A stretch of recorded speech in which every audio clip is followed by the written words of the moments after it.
Smart saving plan తో మీ ఆత్మీయులకు ఉజ్వలమైన సురక్షితమైన జీవితం అందించండి. టాటా ఏఏతో ఇది సాధ్యం.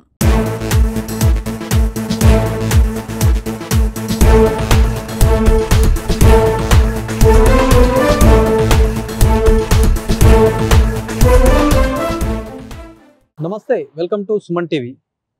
మొత్తం అడవిలో రారాజు అంటే పులి, సింహం ఇట్లాంటి అడవి జంతువులు సైతం కూడా ప్రస్తుతం రోడ్డు మీదకి వస్తున్నటువంటి పరిస్థితి.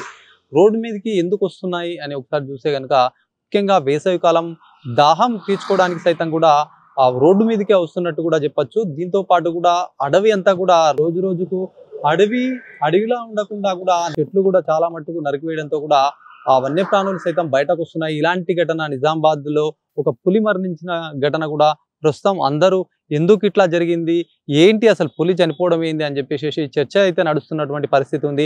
ముఖ్యంగా కూడా ఇందల్వాయ్ ఇదంతా ఫారెస్ట్ రేంజ్ లో ఉన్నాము. ఈ ఫారెస్ట్ రేంజ్ కి సంబంధించి కూడా ఏదైతే బుధవారం తెల్లవారుజామున కూడా ఒక చిరుత పులి కూడా బయటకు వచ్చే క్రమంలో ఒక వేగంగా వస్తున్నటువంటి ఒక వాహనానికి ఢీకొని కూడా పులి అక్కడికక్కడే మరణించిన ఘటన కూడా చోటు చేసుకుంది. ముఖ్యంగా కూడా ఈ రోజు ఒక్కసారి మరణించింది కాదు, గత కొన్ని సంవత్సరాలుగా కూడా చాలా మట్టుకు కూడా రోడ్డు ప్రమాదాల్లో పడి కూడా ఈ ఇట్లాంటి పులులు సైతం మరణిస్తున్నటువంటి సిచ్యువేషన్ ఉంది. ముఖ్యంగా ఏదైతే ఈ జంగల్ ఉందో ఈ అడవి మొత్తంలో కూడా అధికారులు పర్యవేక్షణ చేస్తూ కూడా దాన్ని బయటకు రాకుండా ఏదైనా జాలి లాంటిది కూడా కట్టితే ఆ పులులు కూడా బయటకు రాకుండా ఉంటాయి. ముఖ్యంగా కూడా రాత్రి వేళలో సంచారం చేస్తాయి. ఈ ఫారెస్ట్ కూడా రోజు రోజుకు అక్కడక్కడ ఫారెస్ట్ కొద్దిగా పల్చగా ఉన్నప్పటికీ కూడా ఇది ఏదైతే మెయిన్ గా ఉన్నటువంటి ఫారెస్ట్ ఈ చంద్రాయన్పల్లి నుంచి దగ్గి వరకు దాదాపుగా కూడా ఒక 5 కిలోమీటర్ల అడవి ఉంటుంది. ఇదంతా కూడా జాతీయ రహదారికి ఇదంతా ఆనుకొని ఉన్నటువంటి పరిస్థితి. అయితే దట్టమైనటువంటి అడవి ఉంది. ఇదంతా కూడా రాత్రి వేళ వన్యప్రాణులు సైతం కూడా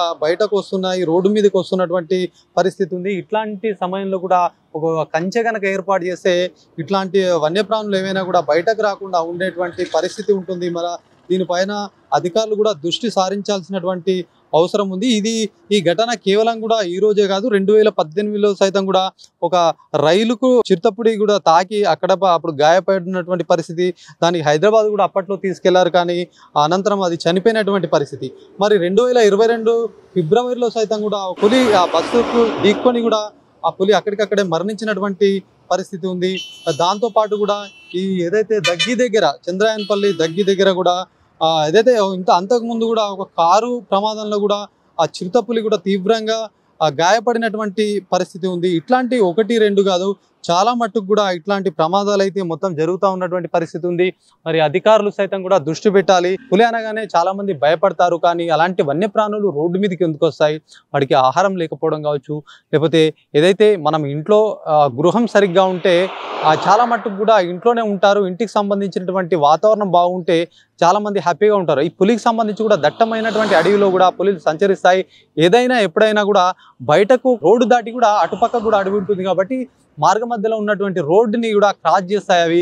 అట్లాంటి సమయంలో పెద్ద మొత్తంలో కూడా మరణించినటువంటి సంఘటనలు సైతం చాలా ఉన్నాయి. మరి ఈ అడవిని రక్షించాల్సిన బాధ్యత ప్రతి ఒక్కరిది ఉంది. ముఖ్యంగా అడవి శాఖ అధికారులు సైతం కూడా దృష్టి పెట్టాల్సినటువంటి అవసరం ఎంతైనా ఉంది. దీంతో పాటు కూడా పులి అనేది నేషనల్ ఎనిమల్ కాబట్టి ఆ పులిలను సైతం కూడా ఇతర దేశాల నుంచి కూడా మనం తీసుకొస్తున్నటువంటి పరిస్థితి ఉంది. మరి పులిల సంఖ్య కూడా పెంచుకోవాలని చెప్పేసి ప్రభుత్వం అయితే చూస్తూ ఉంది. మరి ఇట్లాంటి గాయపడడం కావచ్చు, ఇట్లాంటి మరణించడం కూడా పులిల సంఖ్య కూడా రోజు రోజుకి తగ్గిపోయే అవకాశాలు ఉంటాయి. కాబట్టి ఖచ్చితంగా వీటిపైన దృష్టి సారించాలి. పులి మరణించడంతో కూడా సంరక్షణ చర్యలు సైతం చేపట్టారు.